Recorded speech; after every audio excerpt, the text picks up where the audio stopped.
Hi, I'm Will Powell, and we want to invite you to the Fitness Zone through our YouTube channel. So watch and be sure to like, share, and subscribe. Welcome to this episode of In the Zone, where we're again talking about eating protocols, and today is check-in day.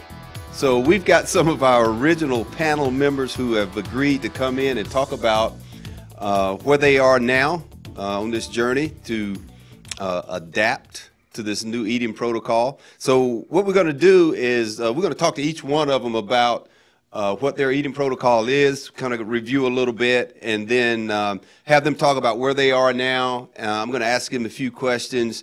Actually, I'm going to ask them some of the questions that I asked in the very beginning to see how the answers have changed, if any, which will give us kind of a measure of how well they're progressing and what their adherence level is. So I'm going to start by saying that in the beginning, my eating protocol was basically caloric surplus of the same foods that I'd been eating in an effort to gain weight.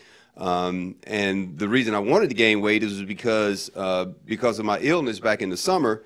My weight had dropped to a 30-year low, and it was affecting my ability to move heavier loads in my workouts as a competitive athlete. So what I was able to do was to increase those calories. I was able to gain some weight, and probably the biggest thing that I changed was I gave myself more opportunities to eat. And when I say gave myself more opportunities, I made it more conducive to consume more food by having food available all the time, knowing where I was going to go with regard to contingency. So when I didn't have my food prepared, I knew where I was going to go to get a meal that hadn't been prepared. So I've done really well with that. I've gained about 4 pounds. I'm consistently over 180 pounds now for about 3 to 4 weeks. And consequently, I'm moving heavier loads for more reps, and actually just feel better all over. So my energy is up, my weight is up. I would say that I've been quite successful in this, and I'm pretty happy about that. So we're going to talk to the whole panel about what successes and possibly, if any, failures they've had through this process. So let's talk to Will. Will, tell us what your protocol was, and let's talk about where you are right now. And we start that out with a laugh, huh? Can't wait to hear what that's all about. Should we start out with a shot of his abs? Oh, no. A picture Absolutely not. 1,000 words. Absolutely not. Absolutely not. Absolutely not. My the original goal was to drop a couple of pounds, not necessarily eat at a deficit, but eat foods that my body can use while I'm doing CrossFit. Unfortunately, last week I kind of fell off the wagon a little bit. This is a personal thing for me. When I am stressed or like I got something I'm worried about, I tend to eat comfort food, and I don't really have any regard for, like, because who really wants to eat? I want to eat comfort food. That's all I'll say about that. Yeah. So I had a little bit of stuff happen last week, early in the week, that kind of just projected me for the rest of the week into eating garbage, just treating my body like garbage. So I've gained a couple pounds. I'm really not worried about what the scale says right now, because I know my body is holding that stuff right now. This week, starting Monday, I've been pretty good. I've been sticking to what you gave me. So whenever you have, like, you fall off like that, your body's going to hold that stuff for a little bit. Yeah. So I'm not really worried about what the scale says right now. Now, if the scale is still staying what it's saying right now, in like by Monday of next week, then there's probably a little room for concern. So yeah, I mean, that's where I am right now. I definitely fall under the category of having some failures. Let me ask you, I want to ask you really quick. You talk about this one failure, but okay, so we've been at this for, this is like the 5th week. let's give yourself a grade from the beginning until now, and not just focus on just that one failure. How has it been as a whole? As like a letter grade, like school. Well, yeah, or let's say a percentage. As a whole, I think I'm sitting like B, like 80% out of 100. Yeah. Like all my lifts have gone up, Okay. and I think that's pretty indicative of what I've been putting into my body. Most of my Metcon scores, you know, my conditioning is really stayed the same. I'd say it's gotten maybe a little better. It's really hard because I'm good at conditioning. Yeah. Where I really measure the progress is the lifts, though. Like Okay. all of my lifts have gone up. Okay. So I think overall I've been pretty, you know, I've done pretty well. Okay. It's just was the little blip in Okay. that. And so your main thing was, I think I'm trying to remember from the original session we had, was that you wanted to lose a few pounds so that you could move your body a little bit better. Yeah. Okay. Yeah. Have you been able to move the needle at all with weight loss? Or has it gone down and gone back up because of the comfort eating, or has it remained the same or down? What? It shot down initially. Okay. And Like then within it the kind first of week or two or yeah, three? and then it kind of just leveled out a little, where I wasn't really losing anything to write home about. But like I said, I don't really. I mean, it's important not to like measure all you. And I mean, I'm sure all of these guys can speak for that. But like, if you're just looking at the scale and you're expecting to lose like tremendous weight every time you hop on, it's not realistic. Right. So I try to detach from that. But in terms of moving my body, like we had one workout the other week where we had to do chest to bars, pull-ups, and I was stringing them together. Yeah. And like pull-ups and all that. So, you know, I think I am moving my body a little better. Yes. Okay. All right. So what would you say would be a good advice to someone who got into a situation like you, where you had an emotional or some other type of upsetting event? How do you execute against getting into a rut and letting that keep you down? What do you do? I mean, it sounds like you've kind of turned the tide a little bit and heading back in the other direction. Well, I said it in the first show too. It's like, because that's my pattern. Is like I'll slip and then I'll fall into this and have it be like a permanent slip, or not a permanent slip, but it'll be a long slip. It's just, if you fall into it, it's okay. Don't beat yourself up about it. I don't beat myself up about it. I mean, I do a little bit, but like kind of half-heartedly. Yeah. But like I'm honest with people around me. Like I'm like, you know, and half the time I'm only honest because I know you guys can tell. So it kind of forces the hand a little we bit. kind of just look at your abs, and that's really. Well, that's why I keep my shirt on. I keep my shirt on during all workouts. I'm a strict shirt on policy kind of guy. So Someone's rolling around. exactly. It's really hot. I'm shirt on. I go, that's my thing. Okay. So yeah, just don't fall into that. I mean, it's really easy to fall in that and stay there. Just get back up. Don't beat yourself up, and just put one foot in front of the other. Take the next opportunity to turn the tide. Yeah. All right. Yeah. What's the question? Oh, let's see. What was the question? What were we talking about? Okay, so Initial goal. yeah, what was your initial goal? What was your initial eating protocol? What did you go to? You went to, I think you said, a contest prep diet, and what was your goal? You wanted to get ready for the show, and we talked about struggles that you may have had then. So let's talk about that again. Where you are now? That was 5 weeks ago. So in the beginning, when I started out my prep, I was prepping for the No Gear Classic at the end of May. And about 3 weeks into my prep, we realized that I was just really rapidly losing. So we started to kind of dial back a little bit to try to level things out. One of the things I really need to work on this prep is putting on size. So I kind of took advantage of that and just added more carbs into my meals, and kind of let go on the cardio to really focus on muscle development, and was still really losing pretty rapidly. So we decided to just go ahead and find a show that was a little bit sooner. So now the deadline's a little bit closer, so I'm now officially 7 weeks out from my show.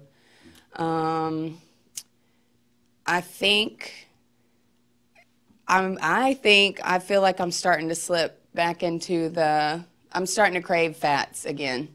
Yeah. I don't really know how that happens. Yeah. I think I don't know. Maybe I need to try to eat carbs more. But I got to a point in my prep last year where I was just craving so many fats. Like this morning, I don't have my car right now, so when I woke up and realized it was too late for me to be able to figure out how to get eggs and bacon for breakfast, I cried. I literally cried. I was so disappointed that I just wanted that bacon. I wanted it so bad. Yeah. And just the thought of having to eat a protein bar it's because I just knew my body wanted that bacon grease so bad, Yeah. And I couldn't have it, and it really upset me. And so I had a protein bar, I had peanuts for breakfast, so that was a little better than a protein bar. Yeah. But not then, the best contingency, but no, not the best, but it was better than not eating. Right. Another thing was I did my workout after my last meal yesterday. It just kind of happened. Yeah, it just kind of happened that way. So I did my workout during the open announcement last night. Oh wow. Okay. And so when I woke up this morning, I was already really starving. And then when all that stuff didn't work out, so it's been really hard this past week not having a car, not being able to supplement. Things that happen throughout the day that I can't control, like, clients needing to reschedule, things like that. Sometimes I have to just leave here and just go grab lunch at Whole Foods or something like that, and not having a car makes it really difficult to do that. And also makes it difficult just to get to the grocery store to get groceries to cook. When I'm at the mercy of other people's time, if I'm using a car or need a ride, then I can't really plan for myself. So that's been really, really difficult this week, is just the stress financially, not having a car, and then just not really being able to prepare myself the way I know I need to has really, really been stressful. And today was like one of the first times I've just really, really, now I get what bodybuilders go through. Today's been crappy. I've got some, now that I got some lunch, I feel better. But, yeah, I get it now. This prep is so much different than last prep. That's what I'll say. It's been very unpredictable. I went from gagging, trying to force myself to eat dinner last week, to crying because I couldn't have bacon this morning for breakfast. So it's been, I'm just kind of trying to pay attention to the little things that change as they happen and trying to adjust to them the best that I can. And just really, really trying to stay positive, because I know that the feeling I feel when I'm on stage is so worth it. And all this, that's important to hear. You have sight of your vision. You know where you're going. You know you're going on stage. And you want to be your best, and having that visualization kind of will help keep you positive. And now that you have the stumbling block, it'll probably help you to get around the stumbling block instead of just saying, "Okay, I'm down. This is a fail." Yeah. And the other thing, too, is somebody told me the other day I was sick for thinking this way, but I really, really enjoy the lessons that I learn from the really hard things that I go through. Oh, absolutely. Especially, and prep is it's not just necessarily about losing a lot of weight and winning a bodybuilding show. You learn so much about yourself because you realize that you don't have the choices or the luxuries that you normally have every day, and it makes you realize you don't need so much of that stuff in your life every day because you can easily get by without it. Awesome. And it just makes you a little more grateful for, all the options we have out there, for the choices that we are able to make every day. It makes you a lot more grateful for those things and makes it a little bit easier to face those problems the next time they come. You don't just hide in a corner. It's easier to face them because you can come out on the other side. So. Where you at, Jeffrey? I think he's been doing good. I feel terrible now because it's like, oh, it sucks for you guys. So it's not. I won't say it's a piece of cake. But experience has definitely helped me a lot this prep. And another thing is, people ask me, so the situation you're in, that is the #1 reason why I'm so analytical about my prep, and everything's weighed. Everything's stocked in the kitchen at all times. I eat the same stuff every day. I have a package and carry system. I always have my meals no matter what. Because if I go out to my truck and it's broken down and I got to wait 6 hours for somebody to get here, I don't got to worry about my food. You got to continue. I got my food. Yeah. And that's, so like my philosophy as an athlete is the only thing in my life that I can control is my food. That's the only thing I can control 100% of the time. And things come up. But again, that's like what I was saying to you earlier when we were talking, is that's part of this sport. And it's part of just weight loss in general. You have to know that things are going to happen and you just deal with it. And so for me, this prep, what's been so easy is usually at, what are we, 11 weeks from the no gear, 12, something like that? It's 12. It'll be 11 tomorrow though, right? I think so. Usually yeah. at 11 weeks out, I'm still upwards 23, 24, 2,500 calories and losing. But because this prep is so short for me, I'm already down to 2,000 calories and might have to cut. And I would normally just be miserably hungry all day long. And I'm hungry, and I'm sure people hear me say, God, I can't wait 3 hours to eat again. But I'm not miserable, so much so that I'm just, what happens is I get hungry and I say, yeah, well, you chose this sport. This is what you're doing. Be hungry for a couple hours and suck it up. And that's kind of all you can do. And I used to try to trick myself with diet sodas and artificial sweeteners and 0-calorie this and all these other tricks. In this prep, you know, every now and then I'll have an energy drink or something, but I've really tried to stick to coffee most of the time. And there's some like, what do you call the water? It's like LaCroix. Oh, LaCroix. Different, like sparkling water, things that don't have anything in them. But I'm not really relying on that stuff right now. It's a matter of, well, it also helps to have a wife that's a pro figure competitor who's dealing with 2 youngins, because she's able to be like, yeah, nobody wants to hear you complain. So, you know, I have a very good support system, and it just has been a pretty easy prep. My weight isn't moving as fast as I'd like it to, because I'm so used to it dropping faster. But I think when we started, I was like 197, I think, in the first podcast. And I'm in that 192-ish range, up and down 192, 193. So for 5 weeks in, I'm about 4.5, 5 pounds down. I'm pretty close to being on track. I'd like to be a little bit farther ahead so I could increase my calories going into the show. But other than that, pretty good. That big thing for me is just that package and carry system. Always having a plan. Being prepared. If you, I had a client yesterday call me and say, "Oh, I'm so worried because I'm going out of town for 4 days and I'm not going to have control of my food." And I was like, "What do you mean you're not going to have control of your food?" And it was through text message. So when you watch this, I wasn't trying to be mean to you when I responded. But I explained to her, like, you have 2 options. Prep your meals before you go and take them, check them in a bag, freeze everything and put it in there, and or stay somewhere where there's a kitchen. Go to the grocery store and buy food. And she's staying with someone who in a house. And I was like, hey, just call them out and say, hey, what kind of person's going to put a roof over my head but won't let me take care of my health? You should put your person on blast. So if you're always prepared, that's my big reason for that. So That's, I take advantage. Well, I won't say I take advantage, but I live a mile from here. So in my head, it's like, I don't ever have to bring food here because I can always just run home. But Jeff's right, you never know.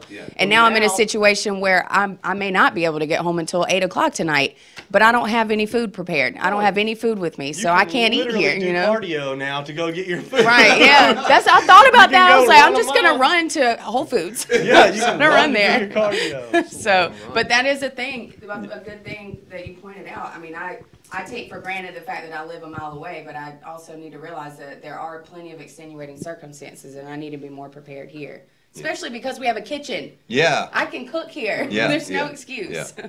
So you know, the thing is that ideal situation ideal environment that you set up to where you can cook your food, prepare your food, or quickly get to some food that you've got staged in your car or whatever.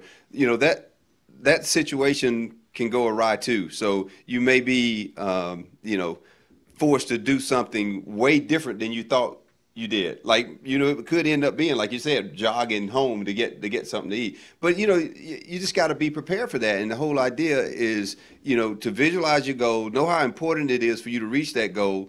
And if you do that, your subconscious will guide you to ways to make that happen. And, you know, you can really get creative. I've gotten really, really creative with making meals sometimes. I guess I told you guys about yesterday, I didn't have any food prepared, and I grabbed a can of sardines and remembered I had some sweet potatoes from 2 or 3 days before, and all of a sudden I had a meal. What? Yeah. And you know, stomach ache. no, and the sweet potatoes, they were cooked in coconut oil. They were great. Oh my goodness. That oil had infused, and it was just, they were so good. And those sardines, I put some mustard on them. Mustard and crackers? No crackers. Didn't have any crackers. And then I also realized, okay, I've got some cashews over there, and I got a few berries that I bought a few days ago. And guess what? I got some Greek yogurt in the refrigerator. So I put all that together, and it looked kind of like I was eating a sundae. I put some Greek yogurt there, some nuts, and some berries, and bam, that was another meal. Weren't involved. Sardines, no, that was the first meal. This was what I did on the second meal, where I wasn't prepared to eat. So I made up 2 meals based on my contingencies, you know, having the environment set up where I got good food around that I can take advantage of. So, yeah. So, you know, the thing here, the takeaway from this is that, you know, it's important to set your environment up with the things that make you successful. Make sure that you have all your tools and resources available to you. Maybe not the first, maybe not the ideal situation, but, you know, that's second and third. You know, you have to have redundancies set up when you think about contingencies. So, yeah, it's doable. So I've heard you guys talk about some of the struggles you're having. Let's get back to the question that we asked the last time. Is it worth it for what you're trying to accomplish? Is this way of eating, this new protocol that you've adopted and are trying to adapt to, is it worth the goal that you set for yourself? And I'll speak for myself. For me to be constantly preoccupied with getting in excess of calories so that I could get my weight up and perform better as an athlete and as a person, you know, thinking about personal productivity, it was well worth it. And it is still well worth it because I'm still continuing to try to create opportunities for myself to be able to eat in a surplus situation. So, yeah, I'll just have to say it's worth it. And the way I did this was I chose only foods that would contribute to my health. Now, I could have gained weight just by eating in excess of sugary foods or carbohydrates and keep my insulin levels up so that my body hoarded fat cells. And because I really wasn't all that concerned about how I gained weight, because I could stand to gain a little bit of fat, and I could actually benefit from gaining some fat because, you know, if you look at it from a point of physics, mass moves mass. So if I weigh a little bit more and I'm explosive enough, I can use my body weight to lift more weight. So a little bit of fat between the muscle cells or even on top of the muscle cells would not have been a problem. So bottom line is it's been worth it. It has paid off. And actually, I'm going to continue to do this for a while. What about you, Will? Has it been worth it? Yeah, I mean, I kind of touched on this with the first answer. All of my lifts have gone up. My conditioning has stayed the same or gotten better. Yeah. So it's absolutely worth it. It's absolutely why it's easier. See, before when something like that happened, I mean, Jeff's known me for a while. I would stay like that for like months, where I would just eat like the bro diet, just like, you know, eat whatever I wanted and just exercise. Yeah. That's not the bro diet. What? The bro diet's the chicken and rice all the time. So we just realized you got it all wrong, man. You were doing the college roommate diet. College roommate diet. Yeah. Who thinks Come that home and he's your like. roommates have wings and pizza. Yeah. So I don't even know where I was going with that. Oh, yeah. So like, but it's easier for me to get back into the swing of things when I have a goal in mind. Yeah. So, and then also it's like, and I think we talked about this, the first one is like, if you eat garbage foods, you're going to feel like garbage. Yeah. So like I was just perpetuating, like I had one event that made me feel bad, like, and then I just perpetuated it with eating garbage. Like I just was in a cycle. Yeah. And I'm starting as I get older and wiser to understand that if I just start eating better, then I might feel better about the other stuff. Yeah. So like, you know, that's that. Yeah, and I want to say one quick thing for people who are listening. All the eating protocols that we are embarking on right here involve eating very healthy foods. So we're not depriving ourselves of nutrition. We're kind of making sacrifices in some of the more pleasure-centered foods that we would maybe eat if we weren't on this new eating protocol. So if you would look at what we eat and compare it to the American diet before we had all the degenerative diseases like type 2 diabetes and heart disease and rheumatoid arthritis and things like that, what we are eating is pretty close to what people were eating then. So I would say that even though we're depriving ourselves of some of the stuff that's in this chaotic and ill-concocted food supply that we have right now, we're just avoiding some of those things and just taking in food that nourishes us, but has some palatability, some flavor, and So yeah, nobody here is starving themselves. We're just eating only healthy foods 90% of the time. We're eating only stuff our body can use, Yeah. And you make a point there. That's it. You don't really need to be taking in so much stuff that your body doesn't use. That's a good point you make. If I go eat a pint of ice cream, my body might use 5% of what I ate, but the rest of it's just crap that just stores on my ass. Yeah. Like, I can get 5% out of a pint of ice cream. That's not a real number. I'm just saying out of a tub of ice cream, that might be all that my body can actually use. In a positive manner. The rest is just excess, and so. What I don't get is why people say I have to have it. No, you don't. You don't have to have that in your diet. In fact, your body doesn't even need it or want it. You just think it. And and I want to say this too. Every time you engage in eating stuff that's empty calories, that has no nutrition, you've just lost an opportunity to eat something that does nourish your body and make you healthier and help you reach your goal. If you don't take advantage of it, that's an opportunity that's gone forever. You missed an opportunity to nourish your body and to fight disease and get better overall as a productive person. We're hitting on positives, right? Yeah, we're on positive. Yeah. No, yeah, it's totally worth it. And I walked into the studio today before this interview just really been out of shape. And I wouldn't say that that's reflective of this prep thus far. I've had a lot of really good victories in this prep. And I just got to the point where, my metabolism is picking up. So yeah, I am more hungry throughout the day. My energy's not as high, but I know what to do to supplement that. So that's an easy fix. I've lost, a good bit of fat. I've put on a lot of size this prep that I'm really excited about. I can't wait to see. That means your arms are getting bigger. Mm-hmm. Yeah. I can't wait to see how my body's changed on stage. But the biggest thing is just I am obsessed with just watching my body change and knowing that I'm the one that's doing it. I'm in control of everything. Yeah. Everything that happens to my body is because of a choice that I made. And just watching it change that way is just really cool. It's just really neat to watch. And yeah, I look at myself when I work out because I like to see what my body looks like. So yeah, a lot of positives this prep so far. My skin, my nails, and my hair are all a lot healthier. Wow. Too. My hair's growing like crazy. It's so soft and healthy, and my skin has cleared up a lot. I think there's more color to my skin. So a lot of those things overall, I've seen a lot of positive changes there too. So. What? I'm not going to talk about my skin, or my hair, or my nails. What's the question? Is it worth it? Absolutely. For me, is a couple different reasons. The biggest one for me is health. Yeah. I've got some people in my family who don't have great health. Genetically, my family's just physically active. I mean, we were all great athletes, which is great. But I'm starting to notice that with time, those things are less important, and your quality of life becomes more important. And for some of my family, that's a struggle. And so for me right now, this is big.